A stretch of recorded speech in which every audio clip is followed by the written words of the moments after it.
Amados irmãos, filhos de Deus, convido aos irmãos para que juntos, guiados pelo Senhor Espírito Santo, meditemos na palavra de Deus, em especial no capítulo 8 de Romanos, sobre esse tema.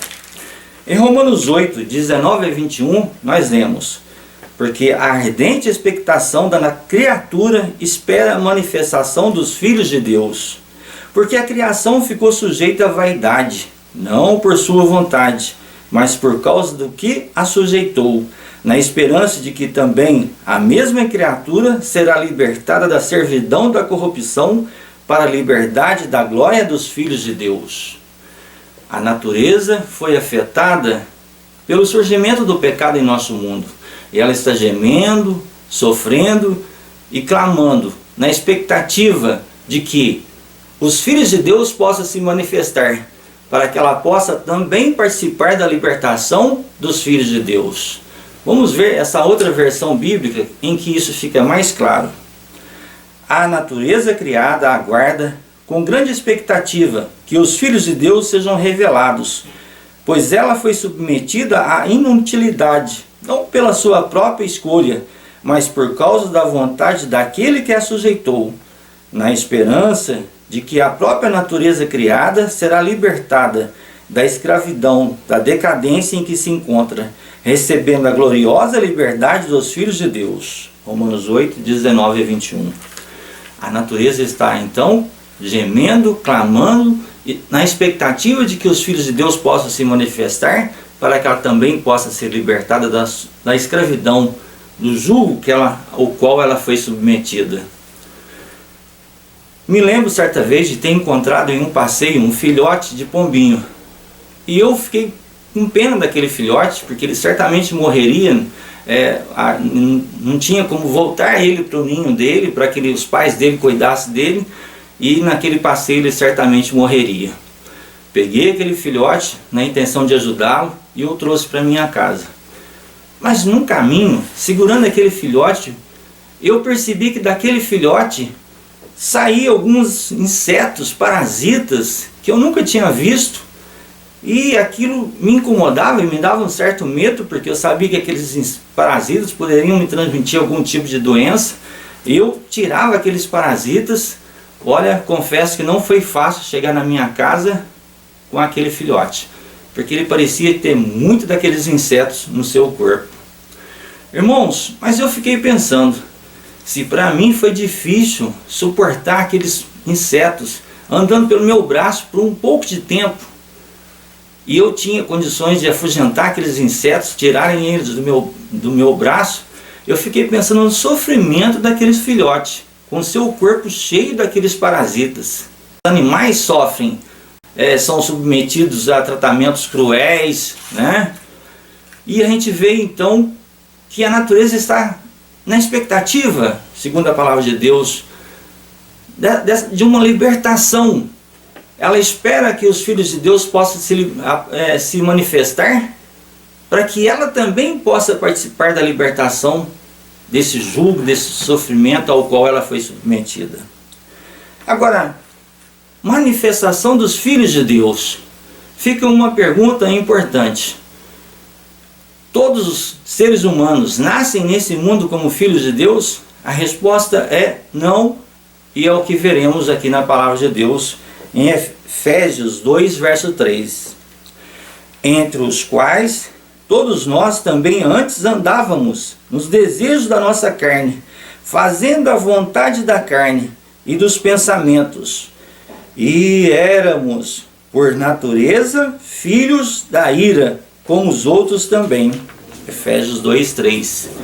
Essa parte da mensagem desse texto, onde fala, e éramos, por natureza, filho da ira, nos indica que nós nascemos nesse mundo como filhos da ira, não como filhos de Deus. Não como filhos de Deus. Entendendo isso, fica mais fácil de entender o que Jesus disse a Nicodemos, quando ele disse que era necessário um novo nascimento. Uma vez que nascemos como filhos da ira, é necessário um novo nascimento, onde então nasceremos como filhos de Deus nesse segundo nascimento. Veja o que Jesus disse a Nicodemos em João 3,3. Jesus respondeu e disse-lhe: na verdade te digo, que aquele que não nascer de novo não pode ver o reino de Deus. Nicodemos, não entendendo e fazendo até uma pergunta para Jesus infantil, Jesus repete para Nicodemos. Jesus respondeu: na verdade te digo, que aquele que não nascer da água e do Espírito não pode entrar no reino de Deus. Então, na segunda menção de Jesus aqui sobre o novo nascimento, Jesus explica a necessidade de nascer da água e do Espírito. Um novo nascimento, onde então nascemos como filhos de Deus. Os filhos de Deus possuem características que são apresentadas pela palavra de Deus. Vejamos aqui em Filipenses 2,15. Para que sejais irrepreensíveis e sinceros, filhos de Deus inculpáveis, no meio de uma geração corrompida e perversa, entre a qual resplandeceis como astros no mundo. Outro texto bíblico onde menciona característica dos filhos de Deus. Por isso, sai do meio deles e apartai-vos, diz o Senhor. Não toqueis nada imundo, e eu vos receberei. E eu serei para vós pai, e vós sereis para mim filhos e filhas, diz o Senhor Todo-Poderoso. 2 Coríntios 6, 17 e 18. Apartai-vos, não toquei nada imundo, e eu serei para vós pai, e vós sereis para mim filhos e filhas. Outro texto que menciona a característica dos filhos de Deus. Eu, porém, vos digo, amai a vossos inimigos, bendizei os que vos maldizem, fazei bem aos que vos odeiam, e orai pelos que vos maltratam e vos perseguem, para que sejais filhos do vosso Pai que estás nos céus. Na verdade, nesse texto aqui, Jesus estabelece condições para que sejamos filhos de Deus. Amar o inimigo, tratar bem a quem nos maltrata, essa é uma condição. E isso deve sair do nosso coração. E isso deve ser espontâneo, se formos realmente guiados pelo Espírito Santo. Se experimentarmos, na verdade, uma realidade na nossa vida de um novo nascimento. O que nós vamos mencionar aqui agora é duro, mas é uma realidade. Veja, se nós não aceitarmos a Deus como nosso Pai, nós teremos então, iremos então optar por um outro Pai, certo? Ou seremos filhos de Deus, ou filhos do inimigo. Isso é uma dura realidade, mas que tem que ser mencionada, que tem que ser a realidade da qual nós devemos nos tornar conscientes dessa realidade. Vamos ver aqui em João 8,44, o que Jesus diz para aquelas pessoas que estavam tentando destruí-lo, que o estavam perseguindo. Jesus disse: vós tendes por pai ao diabo, e quereis satisfazer os desejos do vosso pai.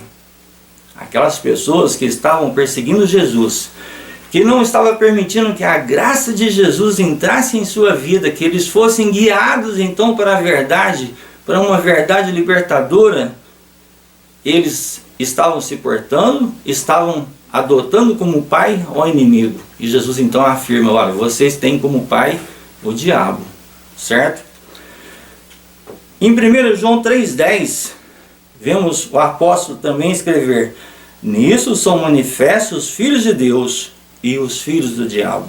Qualquer que não pratica a justiça e não ama seu irmão, não é de Deus. Vamos voltar a Romanos 8? Vamos voltar a Romanos 8 aqui, nessa mensagem. Romanos 8, 14 e 15 também nos traz características dos filhos de Deus. Romanos 8, 14 e 15 nós lemos: porque todos os que são guiados pelo Espírito de Deus, esses são filhos de Deus. Porque não recebeste o espírito de escravidão, para outra vez estares em temor, mas recebeste o espírito de adoção de filhos, pela qual clamamos: Abba, Pai. Irmãos, os que são guiados pelo Espírito de Deus, esses são filhos de Deus. Veja a condição. E ser guiado pelo Espírito de Deus, amados, é uma obra, é uma coisa maravilhosa que Deus deseja realizar em nossa vida. Se formos guiados pelo Espírito de Deus, nós teremos então as nossas inclinações para as coisas do Espírito e não as coisas da carne.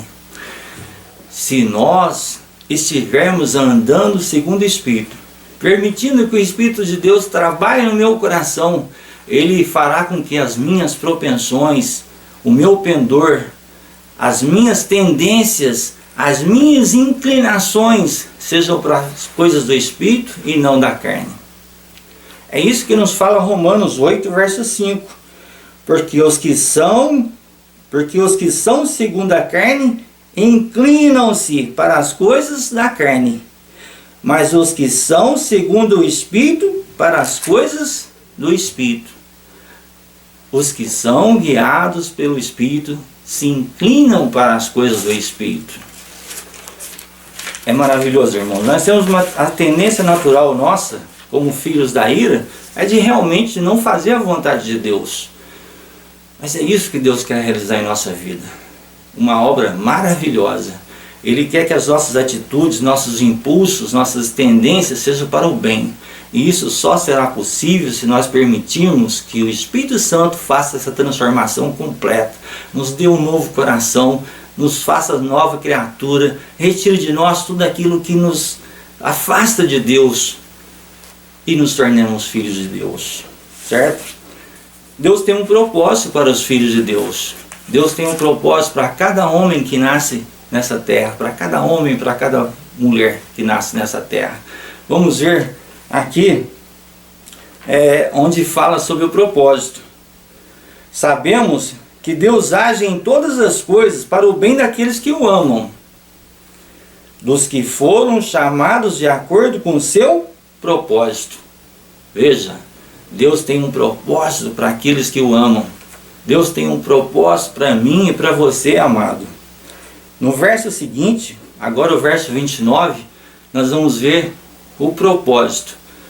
E uma menção maravilhosa, que às vezes nós não vemos a possibilidade para nós, como seres humanos, de uma vida completamente diferente daquela que vivemos.